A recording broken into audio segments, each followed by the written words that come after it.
हरे कृष्णा दोस्तों, मैं story teller Vishakha आज आप लोगों को कृष्ण जन्माष्टमी से जुड़ी हुई कुछ महत्वपूर्ण बातें और कृष्ण जन्माष्टमी की पौराणिक कथा सुनाने जा रही हूँ।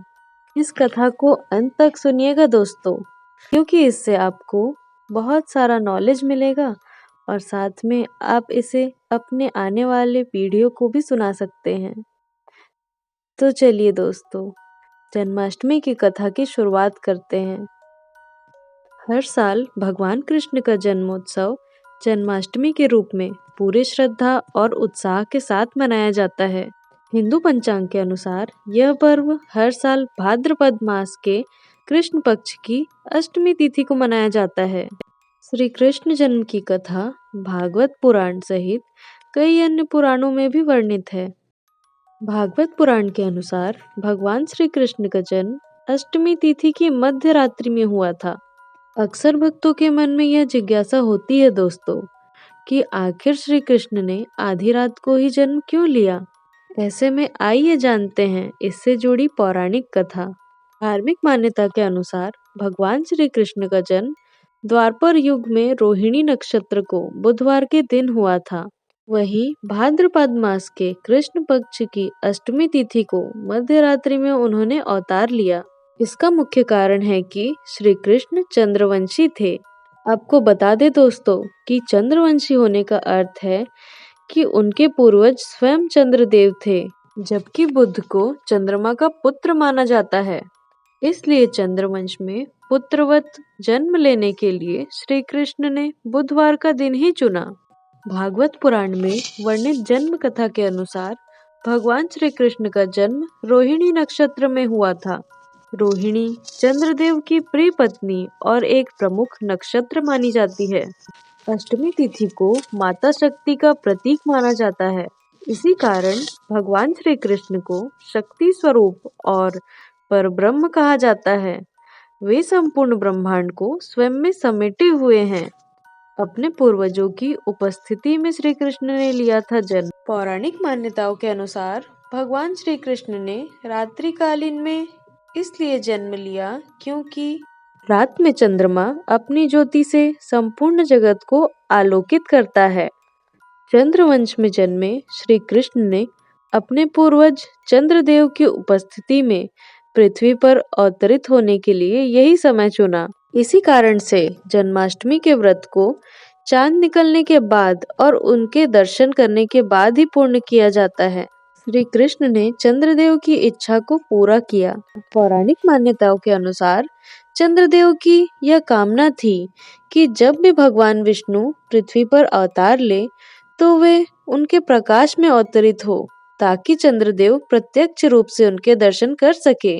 इसी कारण जब श्री कृष्ण का जन्म मध्य रात्रि में हुआ तो चारों ओर चंद्रमा की रोशनी बिखर गई और पूरा वातावरण आलोकित हो गया। अब आरंभ करते हैं दोस्तों भगवान श्री कृष्ण के जन्म की कथा। कथा आरंभ करने से पहले दोस्तों, अगर आप अभी तक वीडियो में बने हुए हैं, अगर आपको वीडियो अच्छी लगी है तो वीडियो को प्लीज़ लाइक, सब्सक्राइब और शेयर कीजिएगा, जिससे हमें भी मोटिवेशन मिलता रहे और मैं इसी तरीके की वीडियो आप लोगों के लिए लाती रहूं। पौराणिक कथा के अनुसार द्वापर युग में मथुरा पर कंस का शासन था, जो एक क्रूर और अत्याचारी राजा माना जाता था। कंस ने छलपूर्वक अपने पिता भोजवंशी राजा उग्रसेन को राज सिंहासन से हटाकर स्वयं सत्ता संभाल ली थी। उसकी एक बहन थी देवकी, जिसका विवाह उसने यदुवंशी राजा वसुदेव से कराया। विवाह के बाद जब कंस देवकी और वसुदेव को बड़े हर्षोल्लास से अपनी महल की तरफ ले जा रहा था, तभी आकाशवाणी हुई, जिस बहन का विवाह कंस इतने हर्षोल्लास से कर रहा है, उसी की 8वीं संतान उसके वध का कारण बनेगी। आकाशवाणी सुनते ही कंस का हृदय भय और क्रोध से भर गया। उसने तत्काल अपनी बहन देवकी और बहनोई वासुदेव को कारागार में डाल दिया। काल कोठरी में जन्मी देवकी और वासुदेव की 7 संतानें कंस के हाथों निर्दयता से मारी गई। तब वसुदेव को स्वप्न में भगवान श्री हरि ने दर्शन देकर 8वीं संतान को सुरक्षित रखने का उपाय बताया। जब देवकी और वसुदेव की 8वीं संतान का जन्म हुआ तो भगवान की लीला से वसुदेव जी ने आधी रात को गोकुल पहुंचकर उस शिशु को यशोदा और नंद बाबा के पास सुपुर्द कर दिया। बदले में उन्होंने यशोदा जी की नवजात कन्या को लिया और चुपचाप कारागार लौट आए। जब कंस को खबर मिली कि उसकी बहन देवकी की 8वीं संतान जन्म ले चुकी है तो वह उसे मारने के इरादे से तुरंत कालकोठरी पहुंचा। लेकिन जैसे ही उसने उस नवजात कन्या को हाथ में लेकर प्रहार करना चाहा, तभी उसके हाथों से बच्ची छूटकर आकाश में देवी रूप में प्रकट हो गई। यह देवी योग माया थी, जिन्होंने कंस को चेतावनी दी कि उसका संहार करने वाला पहले ही जन्म ले चुका है और सुरक्षित है।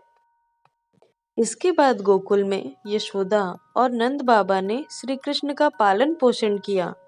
बड़े होकर श्री कृष्ण ने मथुरा आकर कंस का वध किया और प्रजा को उसके अत्याचारों से मुक्ति दिलाई।